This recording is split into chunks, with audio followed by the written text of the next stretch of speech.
بس ہمیشہ جائزے لیتے رہیں.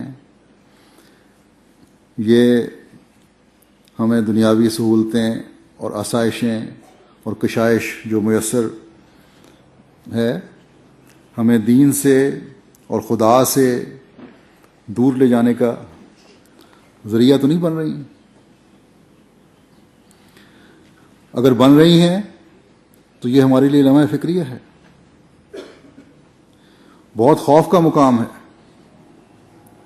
بس دنیاوی لحاظ سے بھی ترقی کی طرف اٹھنے والا ہر قدم ہمیں دین میں ترقی کی طرف لے جانے والا ہونا چاہیے. جب یہ سوچ ہوگی اور اس کے مطابق ہمارے عمل ہوں گے تو ہمارا اٹھنے والا ہر قدم ہمارے اندر بھی ایک انقلاب پیدا کر رہا ہوگا اور ہمارے ماحول میں بھی انقلاب پیدا کرنے کا ذریعہ بنے گا. وہ انقلاب پیدا کرنے کا ذریعہ بنے گا جس کا گزشتہ تقریباً 800 سال سے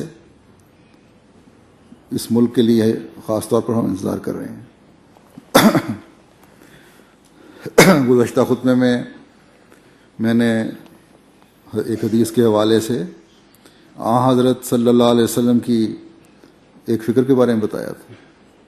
حضرت صلی اللہ علیہ وسلم نے فرمایا تھا کہ مجھے تمہارے لیے یہ فکر نہیں کہ تمہاری غربت و افلاس کس طرح دور ہوگا. مجھے یہ فکر نہیں کہ میری امت کو کشائش ملے گی بھی کہ نہیں،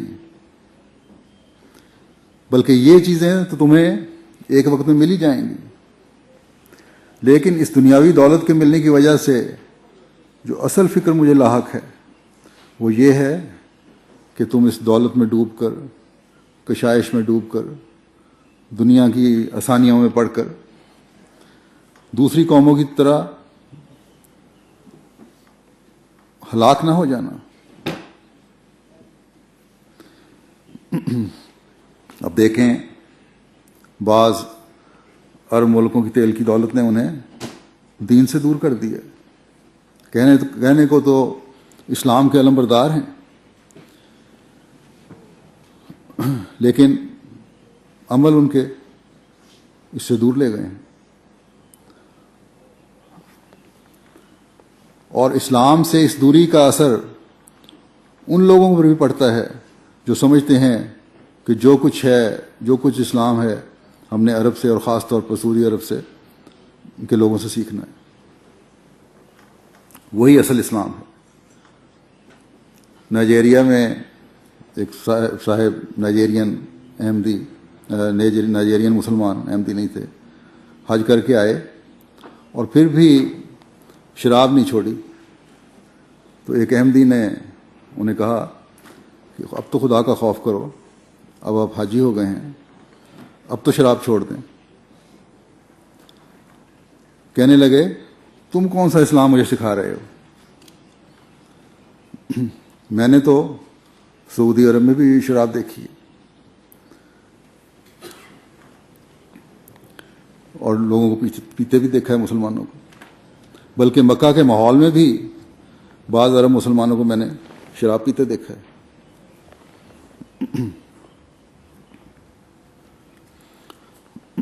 بس یہ حضرت صلی اللہ علیہ وسلم کی اس فکر جو ایک لحاظ سے پیش گوئی تھی اس کی تصدیق ہے کہ دولت آنے سے میری امت ہلاک نہ ہو جائے. یہ شراب جسے ام الخبائث بھی کہتے ہیں، یعنی برائیوں کی ماں، جسے حضرت صلی اللہ علیہ وسلم نے اللہ تعالیٰ کے حکم سے جب منع فرمایا تو مدینے کی گلیوں میں یہ پانی کی طرح بہنے لگی، کیونکہ صحابہ نے اپنے تمام شراب کے مٹکے توڑ دیے تھے ایک ہی وقت میں، بغیر کسی چون چرا کے.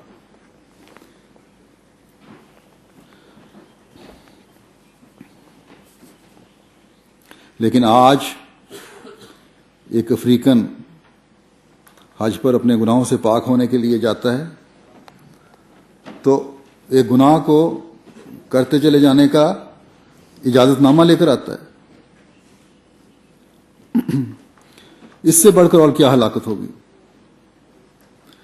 دولت کی وجہ سے مسلمانوں کی جو ان برائیوں میں مبتلا ہیں،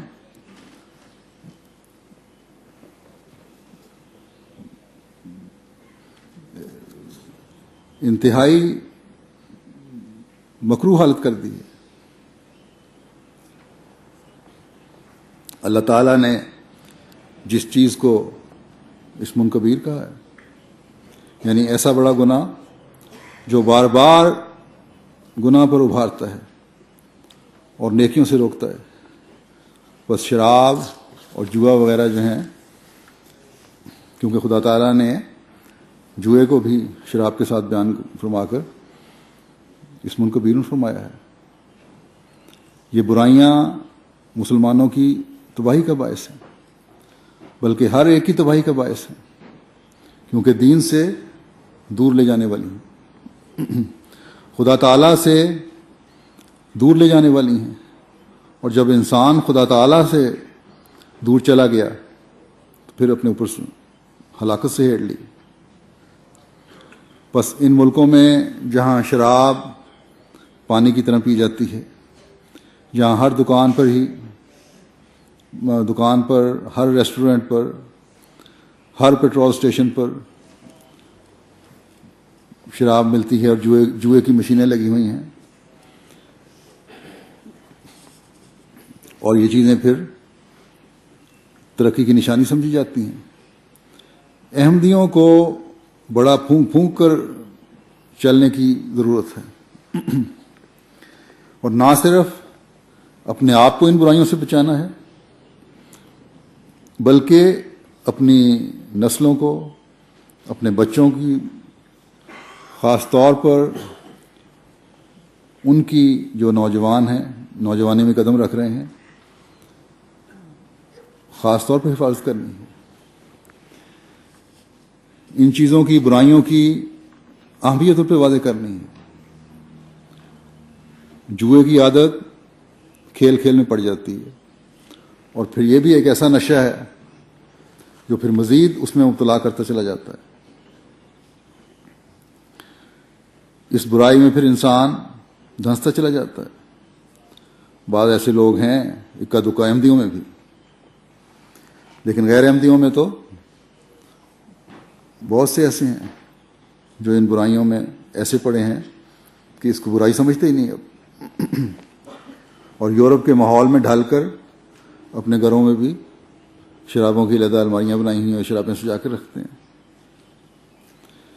حضرت صلی اللہ علیہ وسلم نے تو ایسے تمام لوگوں پر لعنت ڈالی ہے جو شراب بناتے ہیں، شراب رکھتے ہیں، شراب پلاتے ہیں یا پیتے ہیں۔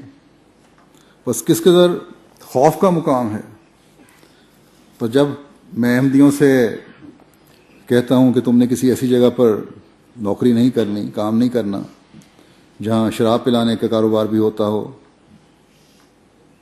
تو اس لیے کہ یہ چیز ہلاک کرنے والی ہے۔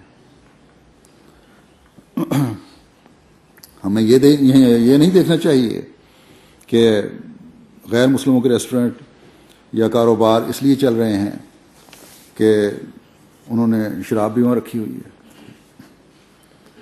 یہ بعض مسلمان جن کو کسی چیز کی پرواہ نہیں، انہوں نے اپنی ریسٹورنٹ اس لیے چلا رہے ہیں کہ وہاں شرابیں بھی بکتی ہیں اور سور بھی بکتا ہے۔ ایسی دولت جو ہلاکت کی طرف لے جانے والی ہو، ان کو مبارک ہو۔ ہمیں تو ایسا طیب اور پاک رزق چاہیے جو خدا تعالیٰ کا قرب دلانے والا ہو۔